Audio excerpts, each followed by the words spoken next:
Sistem u Srbiji je trenutno takav da odbacuje sve one sa znanjem i veštinama, dok sa druge strane neguje vrednosti suprotne njima, rekao je za emisiju Bez cenzure dramski pisac Siniša Kovačević.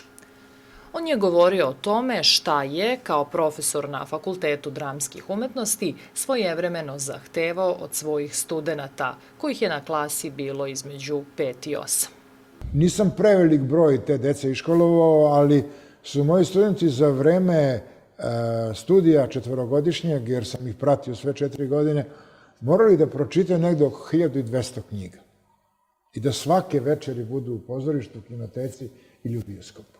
I sad vi pogledajte koji je to ogromni napor za neko detence od 18-19 godina koje onako krupno oko dođe sa Dorćola ili iz nekog Valjeva da studira, a onda se neki bizgov, neka baraba pojavi koja tamo nađe nekog isto tako bizgova ili bitangu koja je sticajem okolnosti, zahvaljujući nečemu što takođe pripada bivšem režimu, a to je to nicanje privatnih univerziteta kao pečurki posle kiše, pojavi se neko ko kupi diplomu.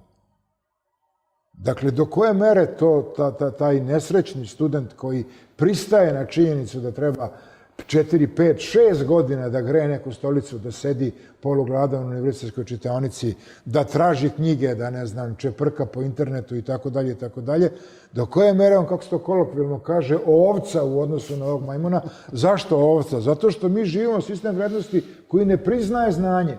Zbog onih nečasnih koji su svoje diplome stekli na sumnjiv način, stradali su oni koji su do nje došli pošteno, podvlači Kovačević. Setite se onih svojih studenta koji sad zbog ovih bilmeza koji su im pokupili mesta sad negde mimo svoje volje žive na Novom Zelandu ili u Torontu. Ja nemam ništa protiv odlazaka. Naravno, to je ljudska potreba. Naravno, kad ste mladi imate potrebu da vidite nešto novo, da naučite nove jezike, da dođete do nekih novih spoznaja, ali to nije potreba da se ode zato što ne možete kupiti ocu nitroglicerin.